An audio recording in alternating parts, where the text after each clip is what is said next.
Hello, hello. Welcome back, Miles Johnston from thebasisproject.org. Now, we're going to have a link Actually, below I'm now here. basistv.com Oh, very good, very good. Thank you. because we're moving, Okay, getting the entire archive moved onto a single platform, which means people can actually see it. A lot of it's scattered across YouTube at the Basis Project Censored and Basis Restricted. mm-hmm. Nobody You have seems to be able another to find thing. it on Rumble. Yeah, And a lot of it is also on Brighteon because they're a great bunch of people mm-hmm. and they've given me a lot of space on Brighteon, and I support Brighteon because they were also they're behind the Plandemic film originally, I think. They're a great channel. They're a great platform. Okay, so Yeah. what we'll do is we'll put a full link to the recording because I would say most of this probably won't be available on YouTube. Okay, so Miles, I wanted to bring you back just to dig deeper into the various sites around Ireland, both north and south of the border. Since you were with us in September, we've delved further and spoken to friends of yours like Deborah Hatswell, Eamon Ansborough, Barry Fitzgerald, Bob Osborne, Maria Wheatley, and we were discussing a variety of bases, ETs, portals, tunnels, and a variety of different beings and entities, including the likes of fairy and interdimensional beings, even discussing Sasquatch and mermaids here in Ireland with us. So we also had Caroline from the Emergency News Channel who was talking us through her heat-sensitive maps, which identify energetics and fire from this underground war, which we hope will stay underground. These heat spots reveal the locations of tunnels and bases, which begs the question, what would we see in these locations? Now, Miles, you're the expert. What would we see? What's really happening? What's creating these heat spots that we're seeing? Well, I'm not familiar with that research, unfortunately, but and I'm really keen to hear what those maps are. But there are objects flying around which can only be Mhm. seen in the infrared.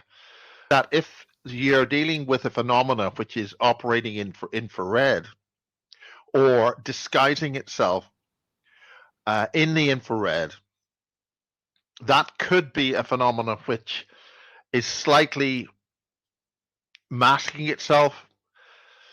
And by masking itself, I'm saying it's sort of shifting its frequency perception so that rather than being visible in what we would call our reality, if you shift yourself slightly, a signature of that would be it's shifting itself into a lower frequency, therefore only visible or perceivable in the infrared. And one of the reasons I mentioned that Knights Templar could do a sort of a thing like that, insofar as that they would shift their existential temporal presence Yeah. Could by we just, half a yeah, second. Miles, sorry, forgive me.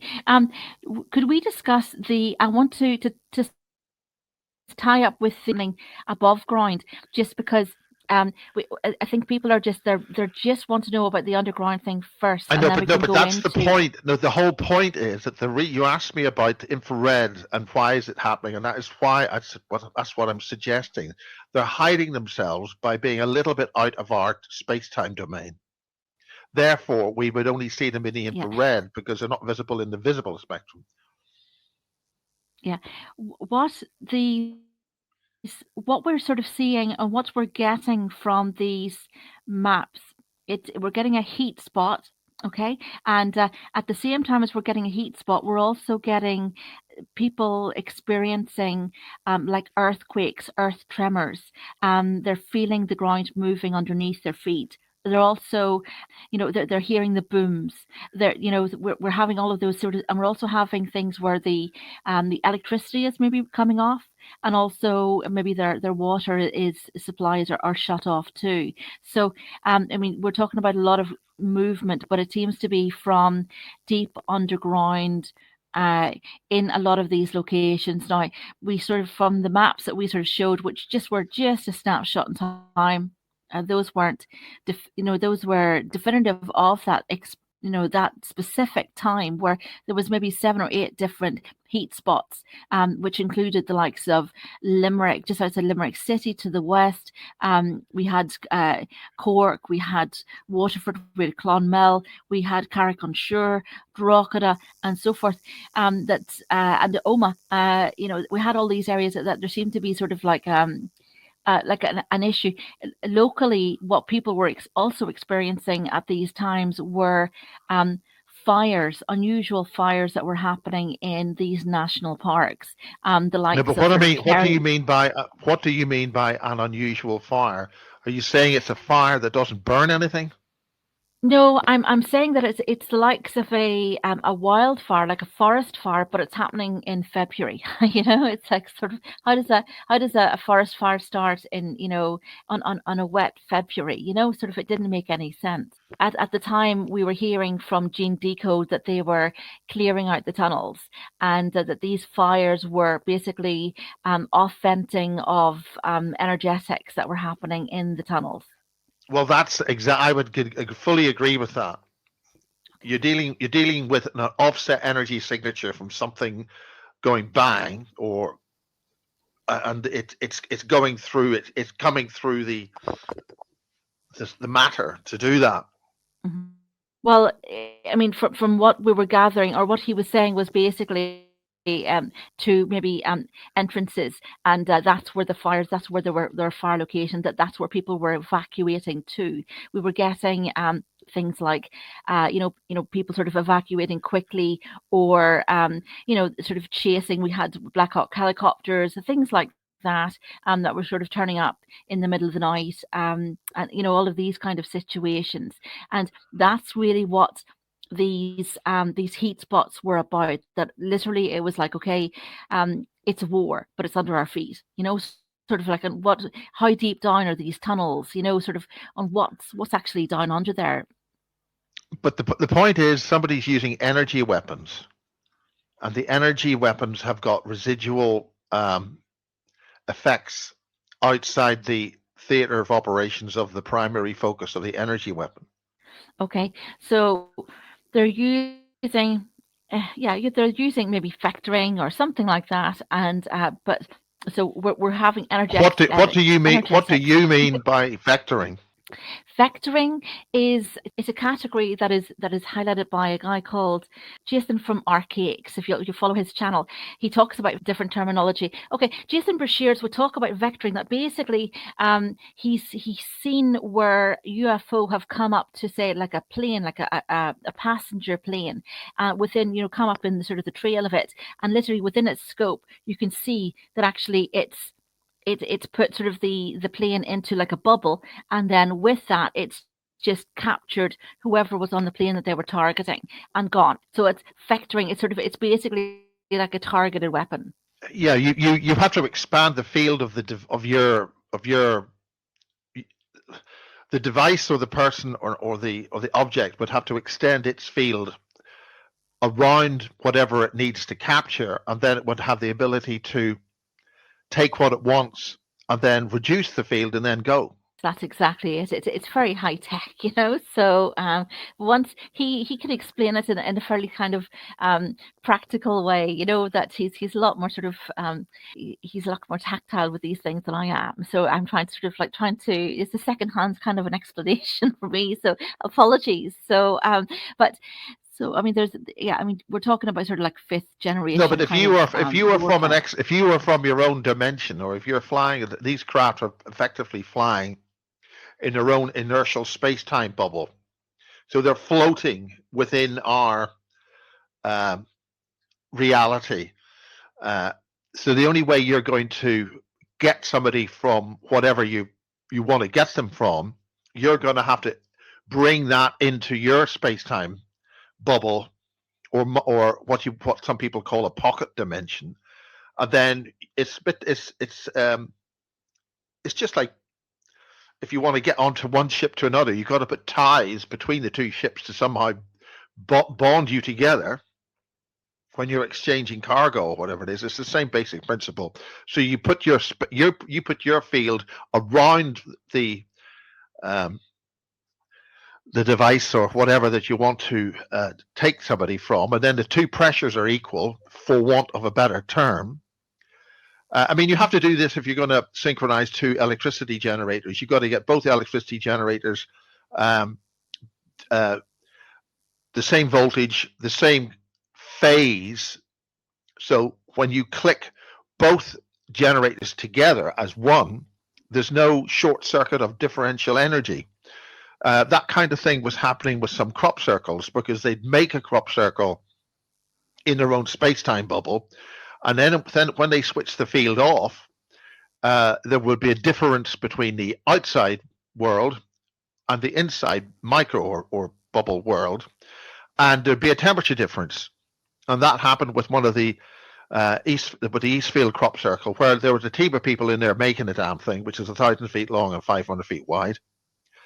And when they finished the job and they switched off the field, there was a massive difference of energy where the crop circle was, and it was freezing. So that its energy was extracted into the outside space-time domain, thereby making whatever was in the crop circle area frozen stiff. The actual corn and everything else was absolutely frozen, because suddenly it's lost a lot of energy. Yeah, it's like the images that you'd see of a UFO, with sort of like a cartoon kind of a character, and then it puts the beam down on whatever, a cow or a person or whatever, and they're looking up at this, and suddenly they're just lifted, and that's pretty much what the vectoring is. That's whatever's in that little beam of light. A tractor beam. Yeah. I mean that's. I mean, space. Okay. Everything is really a form of energy field, and that's what they're using. They're extending a focused Miles, energy field, and that would pull you in. Yeah. Okay. So look, what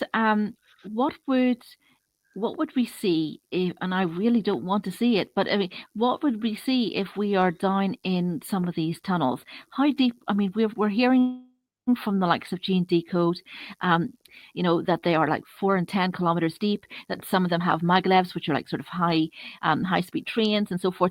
But I mean, is that the case? I mean, and some of them have huge cities. There's about three distinct levels. There's the ones which you would mine coal and ore in, which is really a very thin level of the crust, or whatever you want to call it. Then you have the more stable rock zones, which you'd have the hypertunnel network, and then you'd have these tunnels which have been there for thousands and thousands of years, which apparently still exist. And that is when you can have a hyper tunnels. I mean, the point is, you're not going to get into a car or a bus or a truck and drive along these things. You'll do that maybe in the immediate surface tunnels, which are in very unstable crustal areas, because everything's moving around. So you can't have tunnels which are going to be cracking open or whatever. So you get to a region deep enough for things to be safe. That was interesting when there were 5 or 6 bases blown up in England, and I mean England, not Great Britain, and they were all happening. The level of destruction were all happening at the same depth down under in the deep crust, whereas the upper surface topography or landscape would be varying by maybe 1,000 feet or more. So, for instance, from the surface point of view, the depth would vary, but from the down underneath point of view, it's a bit like a submarine simply traveling through the ocean, but meanwhile the surface of the ocean's rolling with huge waves and breakers. It's the same sort of thing. So you'd have everything at the lower level, with the perspective of being down under, would be at the same level, and that's where you have your tunnels. Yeah. You understand? Well, yeah. So, I mean, I would kind of say that it was like sort of stating that, say, you would have what's known as an ordnance datum, which is sort of your mean level, and basically that everything is running flat. I mean, whenever these guys they're use huge drills like I mean, they used a smaller drill whenever they were building the Channel Tunnel. So these drills are really big. Like Alice is really fucking big, and then they so literally they just go in a straight line, but they might be down 4 kilometers, or they might be down Well, 10 no, but kilometers. 4 kilometers isn't that deep. Yeah. Well, I mean, I I know mean, that some of that's these about are, a mile and a half. There's a lot of coal mines with that depth, or the yeah. tin Well, mines under Cornwall were that sort of depth. yeah. Well, and some of these have, rocket launches and all the rest of it that are hundreds of miles deep. But that's the thing. But also some of these surface tunnels that access these deeper channels that you can drive into. You can drive these huge Oh lorries yeah, into. yeah, You know, absolutely. the likes of in America, they have these tunnels. I mean, from apparently here in Ireland, they have tunnels like this too that you can drive huge lorries into. I mean, we saw tanks, UN tanks that were in the Cork Harbour, and then suddenly they were in the wilds of Kerry, sort of, and it's just like, well, they weren't coming over the road, sort of, they weren't put on the back of a Yes, train, but you know. in relative terms, those are very shallow tunnels. You're Well, talking. I imagine Gene Deco, the tunnels which um, what do you mean by shallow? I Sophia mean, were in. I yeah, mean, well, you're can you talking give, tens of miles down, but yeah. then the whole subsurf, the whole crust changes, and you got all sorts of other things. Yeah, well, that's it. That's exactly. But it was just to give people a bit of an idea, because people, whenever they think about tunnels, they think about maybe something that's 6 or 8 feet down, as opposed to something that's miles down. So and because I mean, as I say, they can take lorries down there. I mean, these are huge infrastructural roads. They have trains. They have all kinds of infrastructure Yeah, down there. So but I mean, they can. relatively speaking, they are only scratching the surface. Those types of tunnels. Yeah, I mean, if people look up, if they just go into the internet and they do searches on the likes of deep underground military bases, then they will get tunnels where these guys can take ships into. In fact, they can take a ship into almost the central part of America, from Yes, the but from the coast, and those that's tunnels, how no, but Josie, those tunnels are really relatively shallow. Yes, the Royal Navy, there's an entrance to an inland submarine base down at Southampton. The ships go, the tunnel, the submarines go in there. It's the same way that they gain access to Loch Ness. Loch Ness is used to train submariners because they can enter from the ocean into the depths of Loch Ness. There was, in fact, a major submarine accident when a new submarine was on trials. It went disastrously wrong, and then the whole shore of Loch Ness had dead seamen, uh, young recruits and people from the submariners, lying there dead. They all had to basically collect the whole lot because they didn't want anybody to find out. But I mean, that was relatively well known, and that's often where the so-called Loch Ness monster is. It's maybe a periscope of a bloody submarine on trial, because it's a very deep loch, and you can go up and down, do all your trials, and at the same time you're within the territory of the UK. So those kind of tunnels are deep. They're well traversed, and the kind of sonar and the kind of way that the submarine can navigate such a thing is not pinging with a sonar means of finding out where it is. So you got that. You've got tunnels. The same situation happened in near Area 51 up in the high desert. There's an elevator shaft. You just have this shack on the side of the road. There's a bit of wire around it and whatever. Nothing to really draw too much attention. You drive up to that, hit the right button, go into a lift shaft. Bingo! You drop about 1,000 feet, if not more, and then you go down into the depths, and there'll be submarines in there. So yes,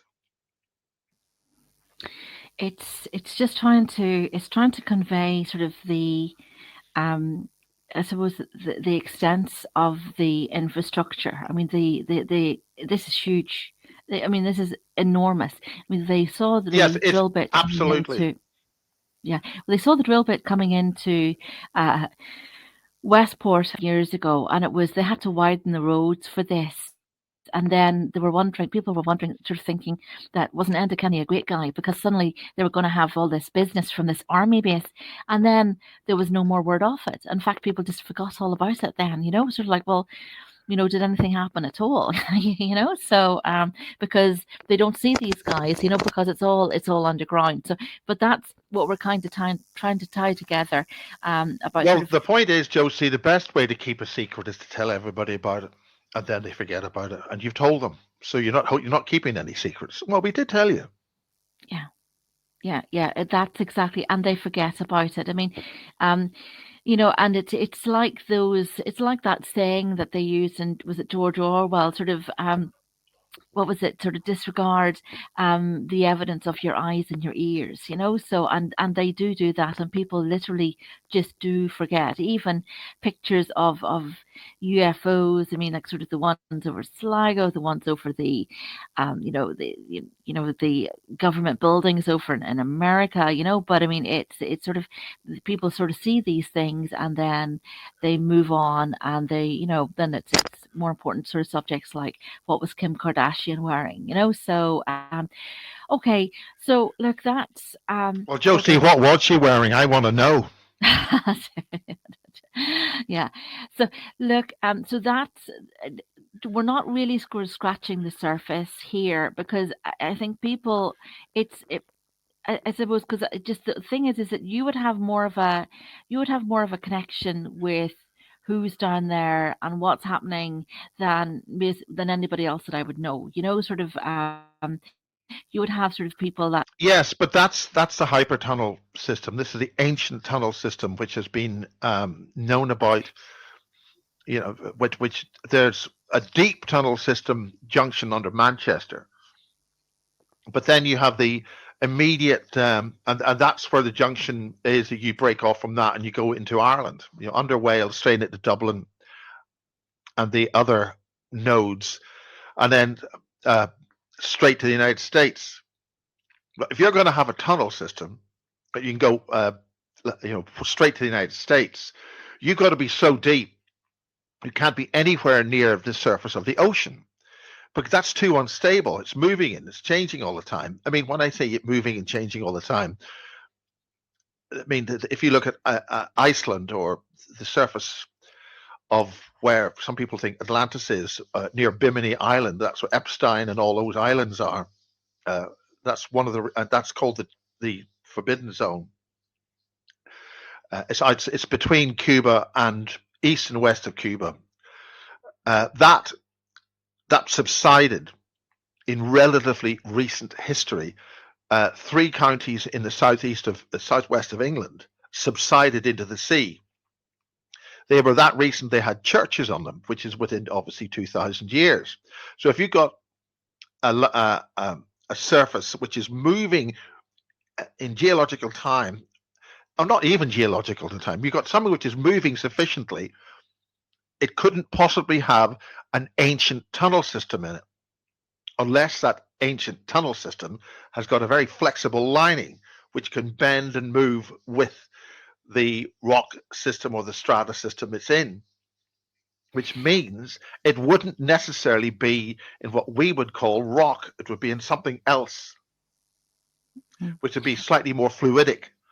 Yeah, well, so we're sort of seeing that well, what Gene Decode sort of highlights that many of these like sort of maglev lines where they have the train system, the high speed train, are along fault lines. Like there's a fault line that runs from Iceland to that comes actually through sort of the Loch Ness area and down towards Donegal, past the Giant's Causeway. Now, people were actually feeling whenever they were talking about clearing out it was what was happening in Iceland. People were feeling the sort of the earthquakes, the earth tremors in the Donegal area at that time. So we know that sort of things were coming down, basically ricocheting down through. There's another area in was it you were talking about the forbidden area over in what was it, the Bermuda Triangle? Well, Funny the actually, Bermuda Cara. Triangle is part of that, but on the Oh, perfect. Unlock. Yeah. Daniel List has covered that extensively. It's called anybody who goes down there in those islands. That's where it's the island of Bimini. You've got Richard Branson's got an island there. Biden, all those people have got an island in that area, and Jacques Cousteau's son and Jacques Cousteau's daughter were doing extensive research. A lot of the stuff they were doing was for secret, nobody's eyes only stuff. To the extent that if you do see something down there and you talk about it, you're taken out. It's forbidden to say what you've got down there. And the collective information is at the city, which people would call Atlantis, is on the seabed, intact, and it has an energy system which is still active. And that is where there is this term Atlantis rising. It's meant to be coming back up. And that's why all these people, or deep state, or whatever you want to call them, seem to have a connection with islands there. And it would make the Epstein Island rather more interesting than just a thing for a psyop to get dodgy information on a lot of people. If you bring them to that island, there's something else involved there, and that is to say extends into the Gulf of Mexico, well west of Cuba, and well east of Cuba, and well north of Cuba, and that's where the so-called Bermuda Triangle is. But on the other side of the Atlantic, you have southwest of Cork and Kerry.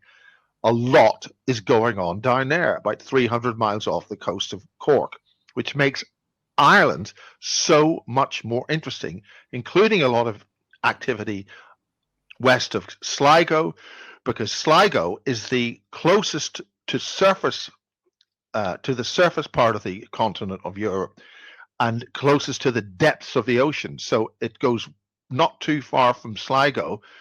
You go way down into the subsurface, into the deep Atlantic Ocean there, and that's where a lot of activity is happening. And what activity are you talking about, Miles? I'm talking about close subsurface activity, very deep surface. I'm not talking the right words here. Deep sea activity on the ocean floor. And also a lot of ET activity. That's where some people would see an awful lot of activity west of that. And of course, that brings you to the next sort of port of call is Iceland. From some years ago, there's an awful lot of grey activity from the Greys. Tony Dodd, the late Tony Dodd, was doing an awful lot of research on that. A lot of stuff being seen, stealth ships and stuff like that. A lot of activity there. So that is also refers to whatever Hyperborea was, but that's thousands of years ago. But not all of this is in our space-time domain, and we have to understand that. That's it's adding a lot to the questions, and actually it adds to our conversations about portals, because we're trying to work out what all of this was about, and but that kind of makes more sense if we're dealing with different times that are sort of all interlinked. Then it's just like, well, okay, well that answers that question almost. Now, but that also explains why you would have those infrared energy signatures. You're dealing with something which is not necessarily in this space-time domain, but any residual overspill from any energy weapons used in that would. I'm making a logical conclusion here. Any high energy weapon used not in this focus of 3D would bleed through into our focus of 3D or dynamic stable zone, if you can have a dynamic stable zone. That would come through, that would bleed into us as low frequency energy waves or infrared, or otherwise known as heat waves. In other words, what would be in that domain would bleed into our reality as those kind of energy signatures. Okay. Look, Okay, so we'll just move on to a sort of a lighter kind of an issue, which is the Sorry, just before you do that, that is how the Sasquatch, for instance, exist. The Sasquatch have got the natural ability to move between the focal ranges. Matter, what we call matter, is simply a steady state resonance of energy. It's like a musical note. So we have an energy signature, which essentially is stable, like a song or like musical notes. They're nodes of dynamic energy which look stable but aren't. They're actually continually moving, but because they're continually moving in the same state, it appears to us as solid matter. Does that make sense? kind of well, from what I gather about what happened with the likes of the maglev trains and sort of those, I mean, people were putting their hands up against these as they were traveling, and then their hands were being amputated, things like that, where things that they look like they're solid, but actually they're just moving at high frequency at and then there's issues because Well, that was illustrated when they did the Philadelphia experiment, where they put living people on the ship, which was a mistake because we're not a stable state entity. We've got multiple aspects of ourselves oscillating in multiple dimensions, and we're not a simple 3D device, which means if you stick us in a thing like that and we don't understand that we're outside 3D,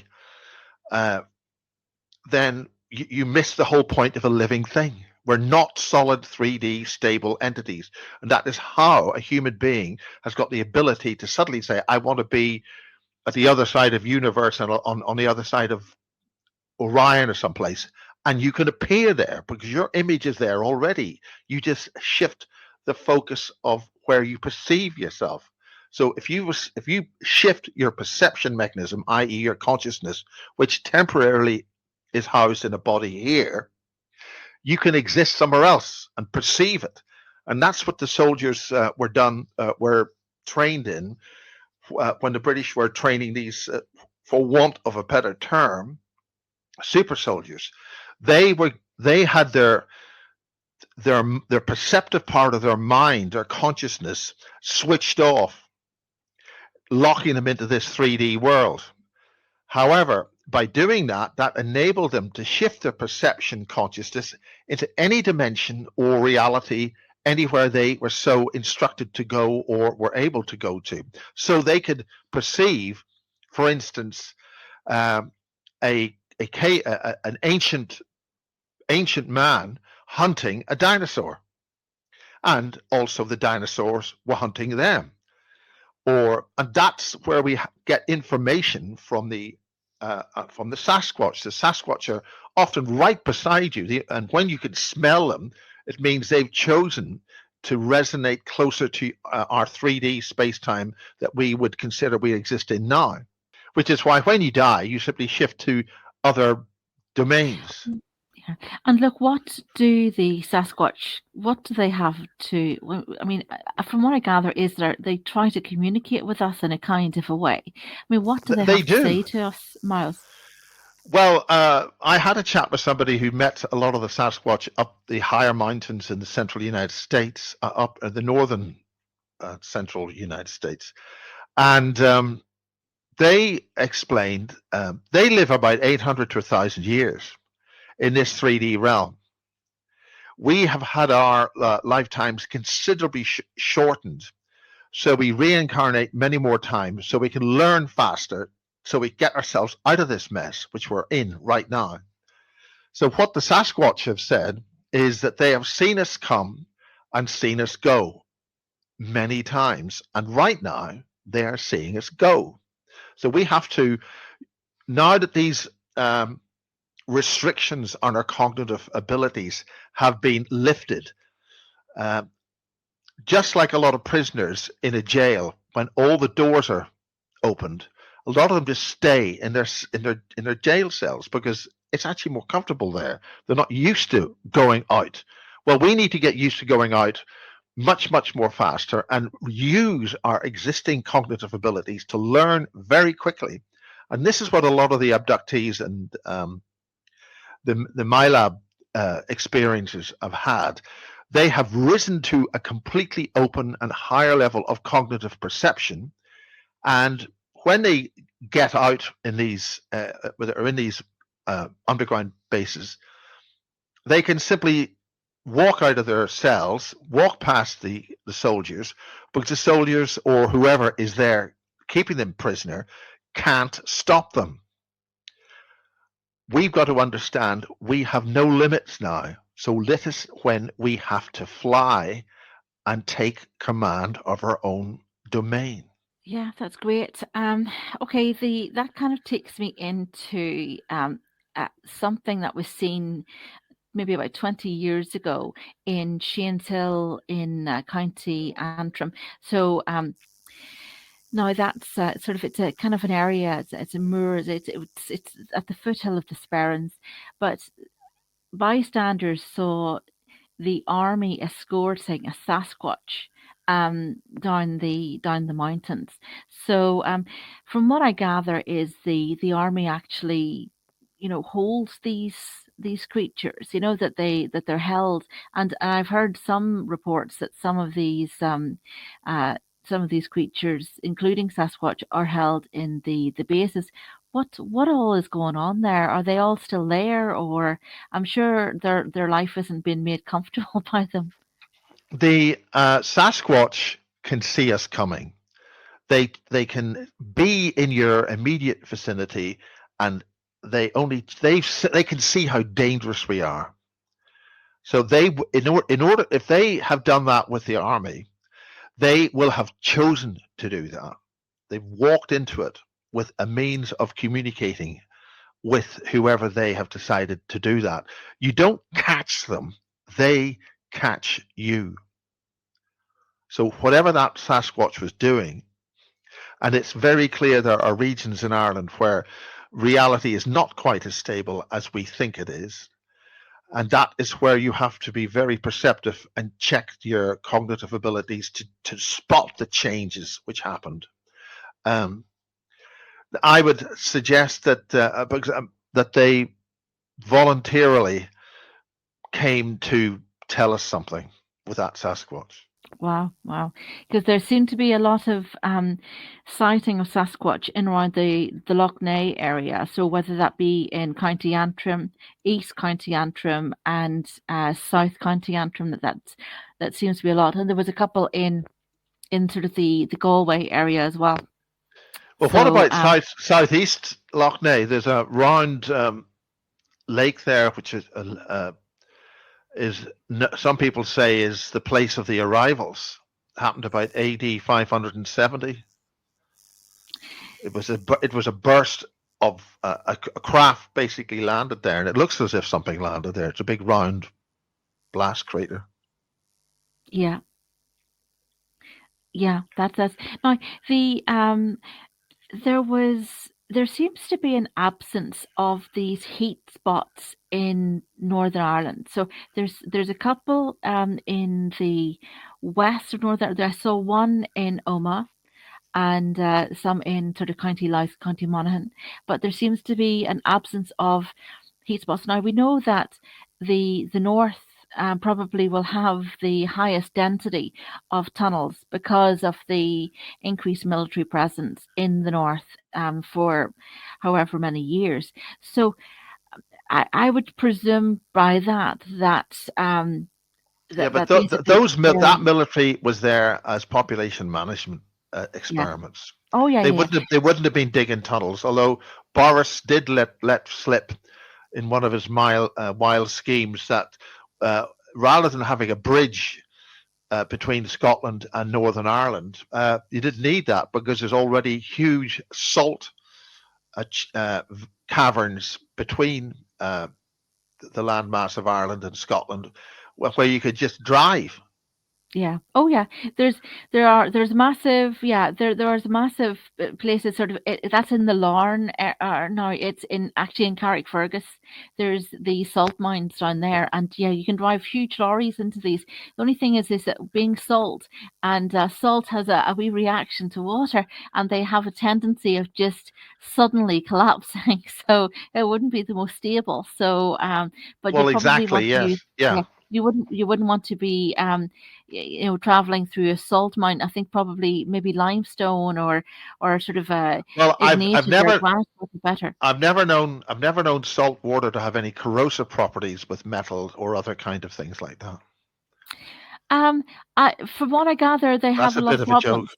Yeah, Yes. exactly, exactly. So, it's yeah, so that's but it sort of it looks like the status quo has been maintained. So they haven't. There's no clearing. I mean, I know that from Gene Decode, he said that they were clearing and they got as far as Clare, but couldn't get any further northward. So we can see some heat spots in Galway, but we don't see them in places like Lough, Cara, which Gene Toki Gene Decode was particularly worried about, sort of No, that what do you? and not. Where's Lough Cara? Because there's a huge thing, a lot of stuff around the so-called Great Lakes, Lough Erne and Upper and Lower Lough Erne, Yeah, I and didn't see there's a any. couple of us lakes or lochs, big lakes and lochs Mhm. in In those Fermanagh. areas. Yeah. Yeah, So the and that's where a submarine could come in. That would have come in from Sligo.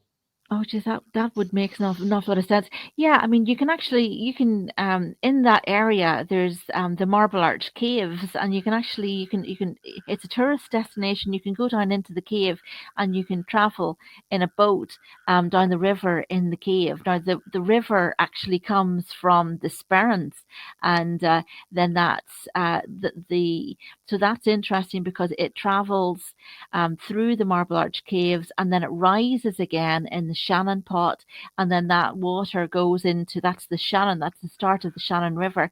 So, which it kind of makes things more critical, really, because the sperrins are being used for gold prospecting at the moment, Well, there's a and lot of gold. There's a lot of gold in the Sperrins, but also there's one particular farm in the Sperrins where they've had over 200 cases of animal mutilation and extraction. That's yeah, one farm alone. you'd And said again, that. that's where the Americans had big antennas for their long. This is the low frequency stuff. Yeah. For And now, whenever you're saying the Sperrins, are you talking? Is that the place that you were saying about that was near Derry, or is it whereabouts is it on the Sperrins? Is it sort of the Oma it's on the Dronau? higher. I'm not entirely sure of the location, but it's certainly east of not Oma. That whole area is as hot as a hot potato. I mean, it's a lot of stuff operating around there. Are I you actually talking about worked up there. I London? actually worked up there. I was installing one of the last analog digital exchanges in Derry. It was called Derry Meg, the actual exchange. So that was when I did what we call an honest job, Yeah, okay. installing So, telephone are you talking exchanges. about okay at Letterkenny, maybe? No, not Letterkenny, but there's a lot of stuff happening up there. It's a lot of people being taken, abducted, and stuff like that. And it's the BBC was operating its transmitters up there with a lot of dark energy coming out of it for some dark, mysterious purpose. But anyway, that's another Okay. story. Well, no, this is taking us straight into the different conversations that I've been having. So, Miles, I mean, we're talking about sort of basically this is the area that I had actually raised with you. There's Dungiven, that whole area. Now, Yeah. I was dealing with there's a group up in Derry, and they've been doing a wee bit of research, and they've been finding that basically of the Masonic connections, that everything is connected to some sort of Masonism. There's all of these tunnels there, and people are sort of going scratching their heads trying to work out Well, I'd why also is it look. that I would goes strongly. happening. Sorry, I'd also look at the Hellfire clubs. There's one in Yeah, Dublin, which was dodgy. There's stuff in South Dublin up the Yeah, hills there. yeah. Interesting, interesting. Actually, there's another one down in Limerick, and just happens to be where one of the heat spots was. So that's your 100% non miles, you know.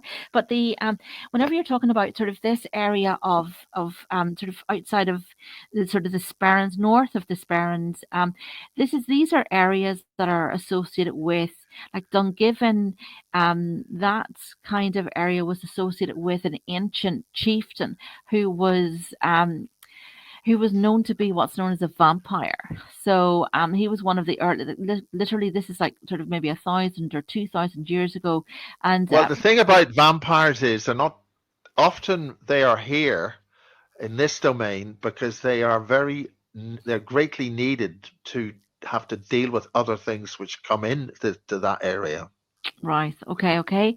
Well, the sort of south of Derry, and that's where an American base was south of Derry, and it is most of it's gone, but some of it is sort of like it's on the heritage maps. But and there's a heritage hotel, just it's like a house hotel across the road from it, which just so happens that it's very popular with some of the ex-American presidents like Bill and Hillary Clinton. They would stay there, and also very popular with the likes of Ed Sheeran and some of these superstars. You know, sort of it would be fairly kind of average Well, in comparison to some of that's the for being in the middle of bloody nowhere with nothing to see except rolling hills and mountains is a dodgy place to be.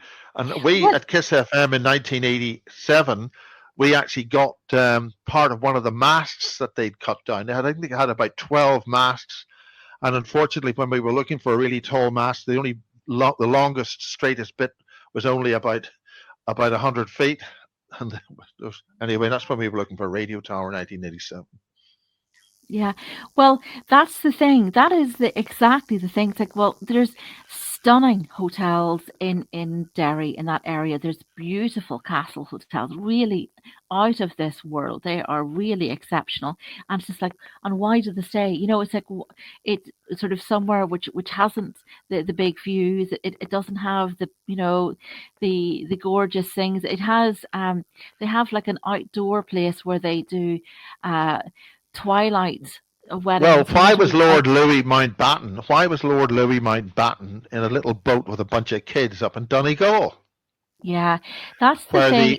the MI6 used a front organization called the Provisional IRA to blow him up? Yeah, yeah, exactly. But we also have the proximity to places like even though it's quite a distance, it's places like Lough, because some people say there's not an issue there. Was it I had your friend There's a big issue there. there's a big issue there. That's the thing. I had your friend Barry Fitzgerald, and we were chatting about this particular area. He actually wrote a book about this Saints Island in in Lough, and he basically described it as the most evil place that he has ever been to before. Now, And also, a copy of that is used by the Catholic Church in the Vatican. yeah.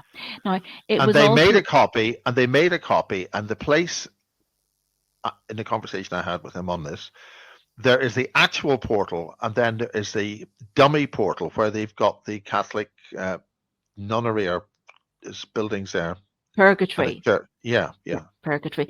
So yeah, that's the thing. So I mean the heritage of it states that it was actually this island was the inspiration behind Dante's Inferno. That this was the this is the entrance to hell. You know, sort of it was the entrance Well, why do you think the Vatican are connected with it then? exactly, exactly.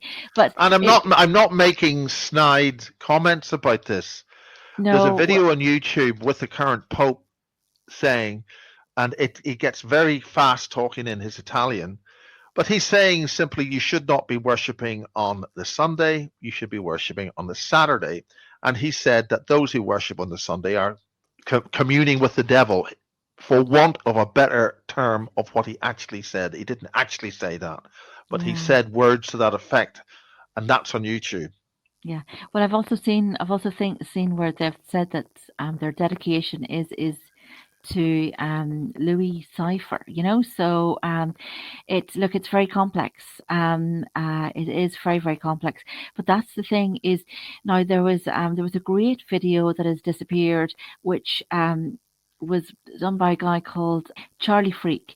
Charlie Freak did a video about the Ninth Circle and Ninth Circle sites, and he refers to this, and he refers to who set this up and who runs it in, and which are, you would, we would know the names. They would be sort of, and that they are well known names, and that it was connected to all of this dark stuff that the likes of Gene Decode would talk about, So and Sorry, it is. you've mentioned Gene Decode many times, and this one of the bases he referred to was here in Wiltshire, and I went on a little.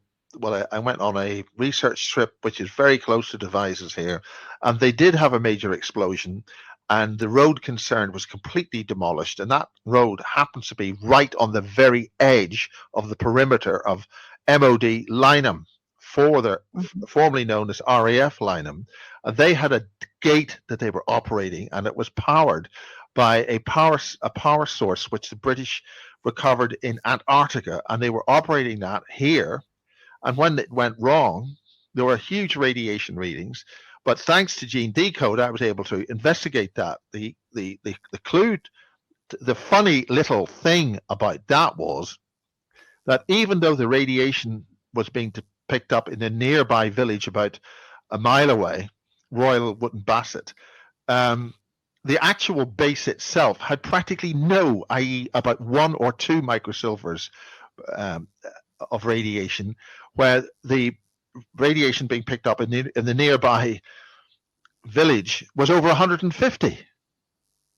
mhm. Thereby, a radiation risk was present. So Gene alerted me to that, and that little kerfuffle and that got me into trouble with the MOD because there were people from RAF or MOD Lynham who came and paid me a visit, and it was not a complimentary and happy engagement. Yeah, yeah.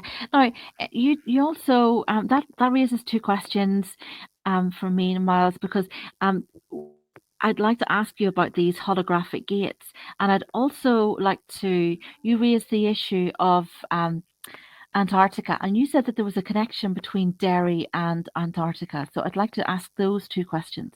Well, let's put it this way: Antarctica is knocking on my door. This is the third or fourth time Antarctica is knocking on my door.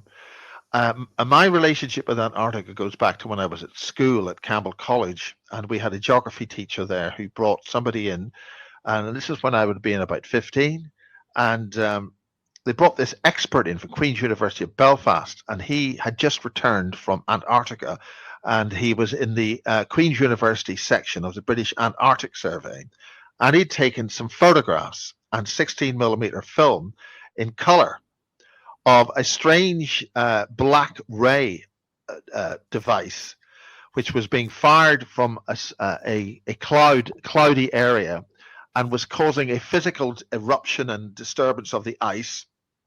And this was all filmed. And he showed me those pictures. And in the early days of my UFO research, the Irish UFO Research Centre, we called ourselves, um, we got those slides, and those slides were eventually published decades later in Nexus magazine.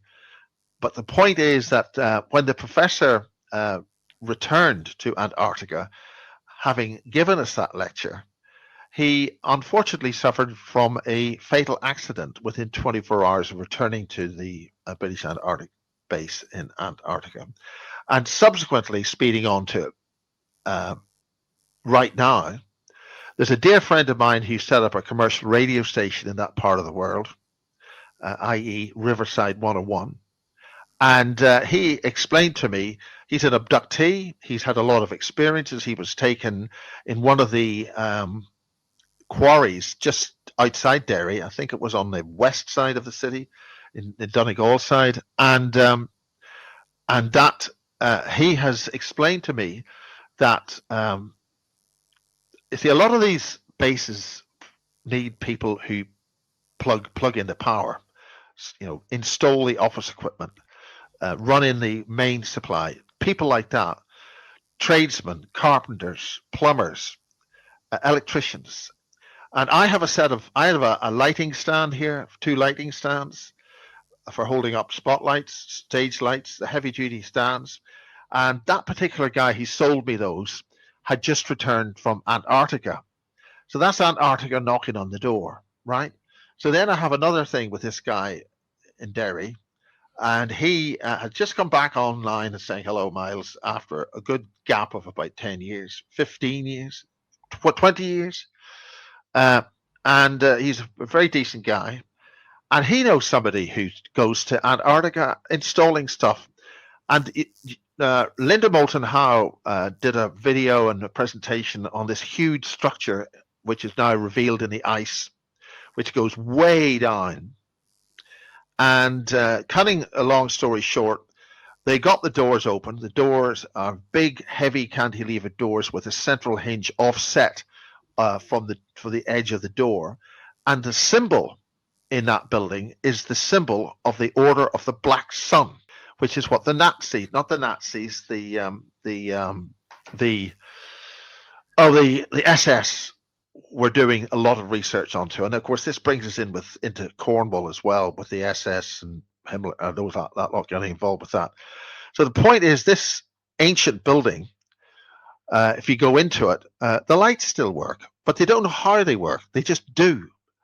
So this particular individual who works there has explained that he used to be in a 6-month on, 6-month off contract. Now he's on a 9-month on, 3-month off contract because they're building stuff in there.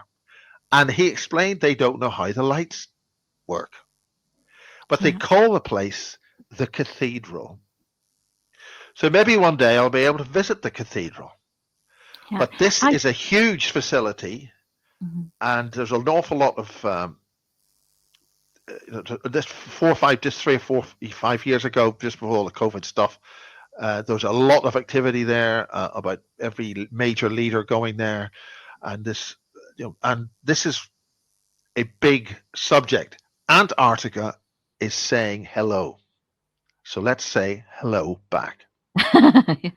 Yeah, do you know, I've always had a bit of an interest. I always ask about Agartha. I've always had a great interest in Tibet. Now, one of the things that the likes of Jason Brashears would talk about is the connection of the ancient tunnels that would have connected South America to Ireland, to Egypt, and to the likes of Tibet, and how these were interconnected. That's why we're getting carvings of what looks like leprechauns in South America, and also sort of strangely, actually, Gene Decode actually also mentions the likes of the little folk. He says that that actually are these leprechauns and the little folk that we talk about are actually fighting for us. You see these energetics, apparently they're involved there and they've got our back. It's incredible to hear, but I don't know anything more about it, but it's worth, whether he was joking, I don't know, but it's an incredible statement to make. Now, I had looked at historical books back, just heritage, just history books about sort of the German Empire going back in around sort of the Second World War thing. Now, these were books that were brought in, and they were just like, fairly basic, sort of like for teenagers kind of history books, but it was about sort of the Germans, and it was showing these bells, like the bells that they have that were all, you've seen all of these images of these, church bells and so forth, but they were using these like as UFOs, that they were for and they were moving around the place, as well as the flying bells that they were sort of talking about. But also there was photographs that we were looking at, and it was in Agartha, and the photographs were looking at these sort of Tartarian kind of I suppose that's a big deal. Tartaria knocking on our door again, and the energy that they were using, that whole civilization of whatever happened operated Yeah. an energy system which has been Yeah. suppressed. Exactly. So, but these were like like the fancy buildings that you would see that you would have seen in sort of Belfast city centre or whatever. These sort of fabulous well built stone carved buildings. But this photograph was taken in Agartha, and it had monks that were the sentries. They were the military looking after this building because it had the flags up, the German swastika, and but the military that was looking after it, and there was German army walking in and out, but the guys that were the military off the building were Tibetan monks in Tibetan monk gear, but with Well, army Chris issue sort of firearms. Chris Thomas explained that there were two Valon races that stayed here. One was the so-called Anunnaki, and the other are the Hathors, and they basically did not go outside Tibet, and they stayed in Tibet. And the Valon are a race which needed to find another planet to live on, came here in large numbers, and 99% of them left. Only a small number were left here, and they're the ones causing all the trouble. Only about 200,000 of them were left. That's the whole bullshit rumor about Nibiru and all that. Nibiru is a wandering planet in the Velos twin sun system. And there's now an awful lot more evidence, and Ahriman Ansber was looking at this, of very substantial planets outside our Oort cloud, because we're a binary system. And there's been a lot of soundings and a lot of noise on this so-called Planet X and Planet Y. And it's only since they've launched the James Webb telescope that they're now saying there are thousands of solar systems in the sort of vacuum of space between galaxies. So there are more and more, I think, potentially the original way that space was described in the old Flash Gordon movies, and the way that Flash Gordon went through almost an atmosphere to other planets and kingdoms, may not be just as crude as we think. And remember that the original Buck Rogers film was starring Buster Crabbe, who also played Flash Gordon, and they had everything in 1939 in a black and white movie: underground tunnels, teleport systems, everything that you see in Star Trek, they already were describing in 1939 in a black and white Buck Rogers movie. So clearly they knew a heck of a lot more than they're ever going to tell us now in any kind of disclosure. And that's 1939. So in order for them to have that and to make the stories and the films and the kind of way it feeds through into wider social culture, there's always a gap of at least 40 years, which means they knew this stuff in the 1800s. So we are way behind the curve. Every generation.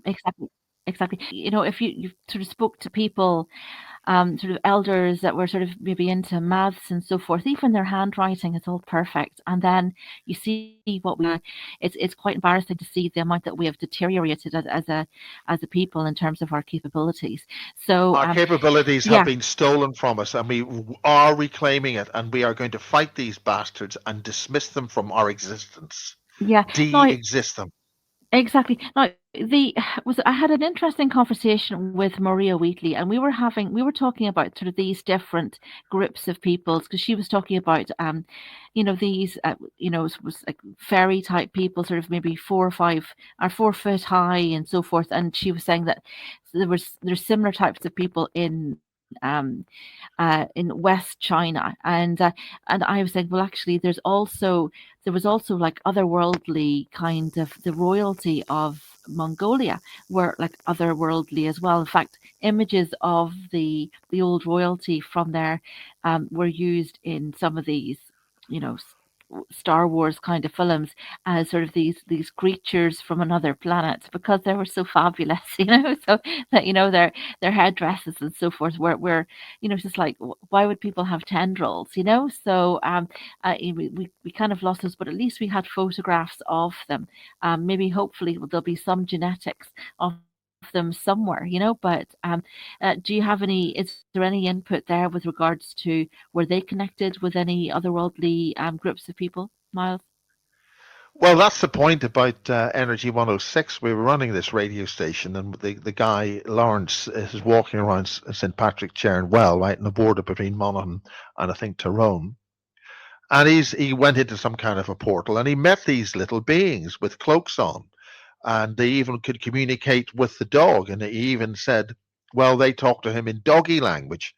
And there's a very interesting lead on United News Network on their news, I think for the Monday it would be 15th of January, and you had a woman there talking about animal communication and communicating with all kinds of other beings, including trees and all that. I mean, I have a dear friend called Miriam. She's able to engage in information from the trees. They're standing there, sitting, they're standing there, and they're perceiving and listening and seeing everything. And it turns out there was a major alien operation in Farnborough 12 years ago, and they were all kicked out. All the reptilian and grey stuff was kicked out 20 years ago in round figures. So we can communicate, and another brilliant woman here called Gaynor Davenport. She's not a horse whisperer. She talks and listens to the animals and the way they speak.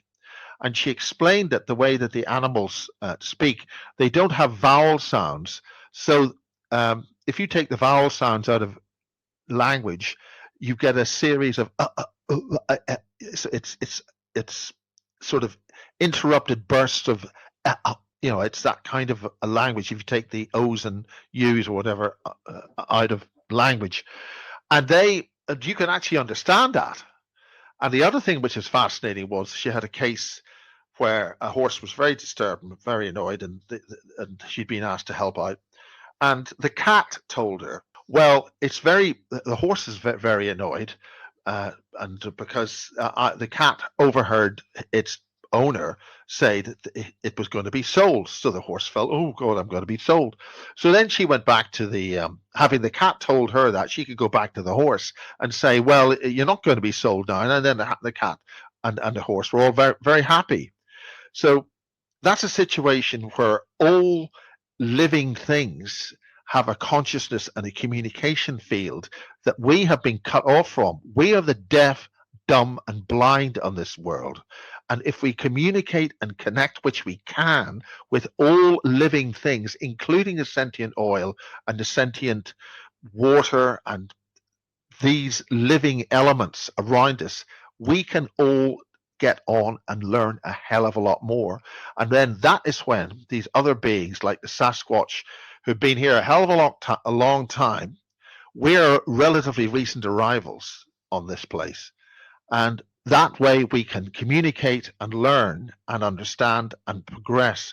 And there's a very good series of books on this, which the Russians had, and it's called The Ringing Cedars of Russia, with Anastasia, and she was given an enlightened experience of perception by an energy field that she was present when a cedar tree exchanged its energy field with her, and she became fully cognizant and able to communicate with all animals and beings. So this is in the literature. It's worth trying to read it and understand it, and really go forth and increase your perceptions and abilities, and we can go to anywhere in the multiple universes. It's all in front of us. And it's incredible. It is incredible. It's to watch, there's a few of these cranial osteopaths, and they can have complete dialogues with these animals. I mean, even my own dog and my own pets have these great chats, and even seeing the animals whenever these guys appear, literally the animals, the animals start behaving in a very unusual way. They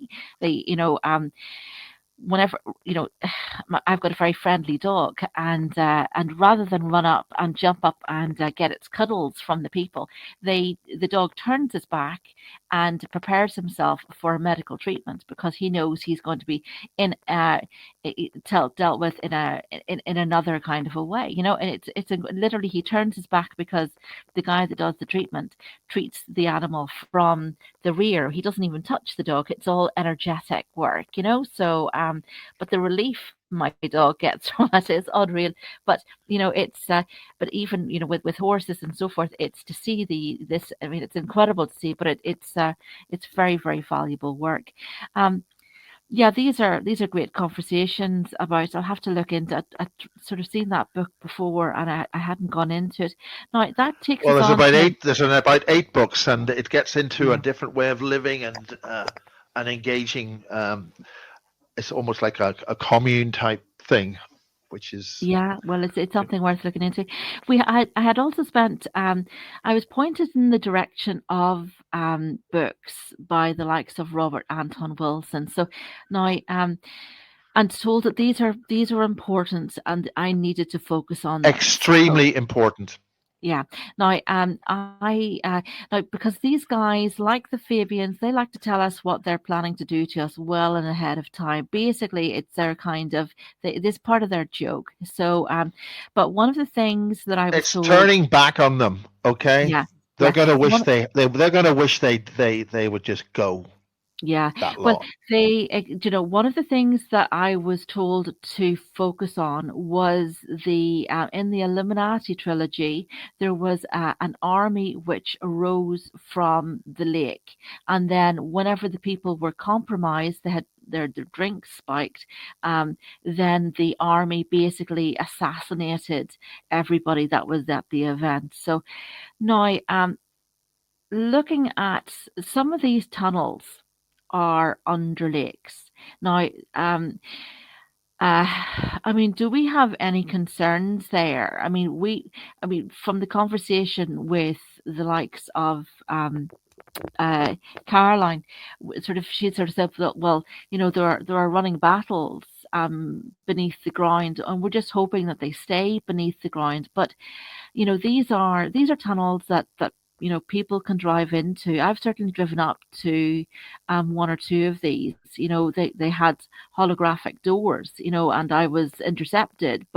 You know, um, but I mean, do we have It's anything to not fear actually here? holographic, but they do project.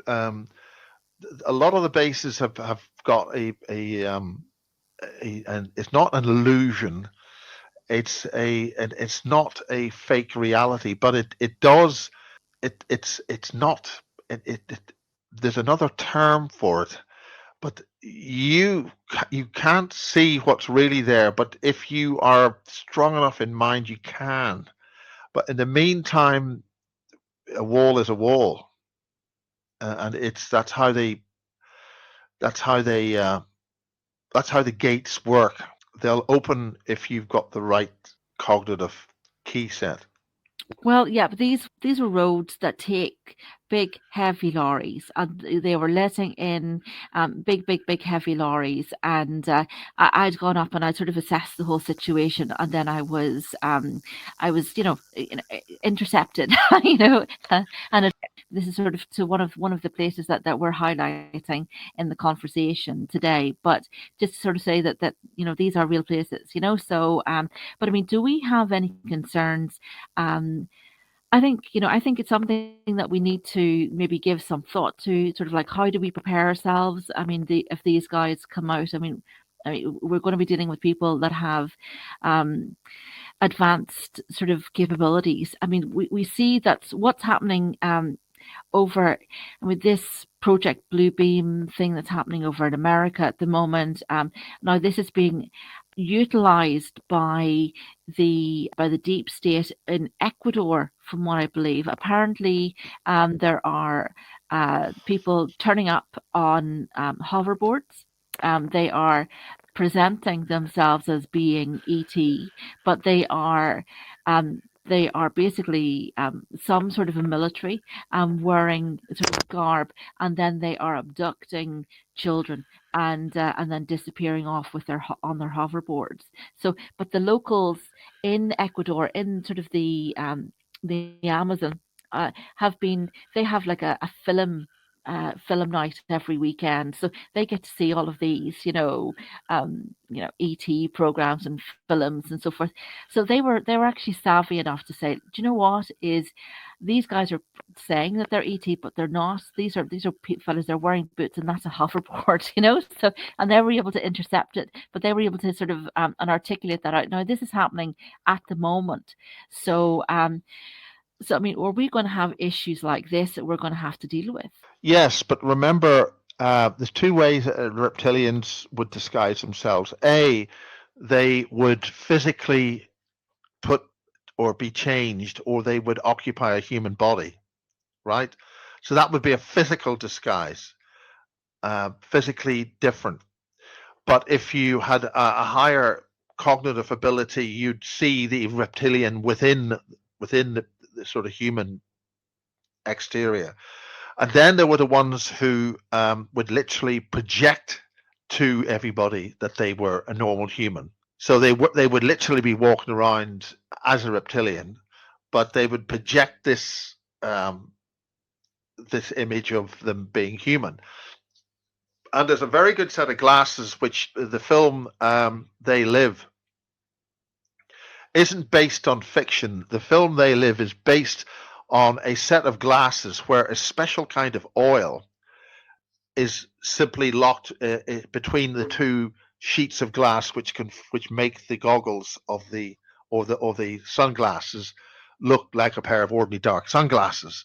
But it has filtering by the properties of this type of oil that you can see that what you're looking at is actually a non-human. The auric field isn't there, or there isn't. The auric field is completely different to a human auric field, and literally you'll be able to see all the aliens and whatever non-humans are walking about the place all around you.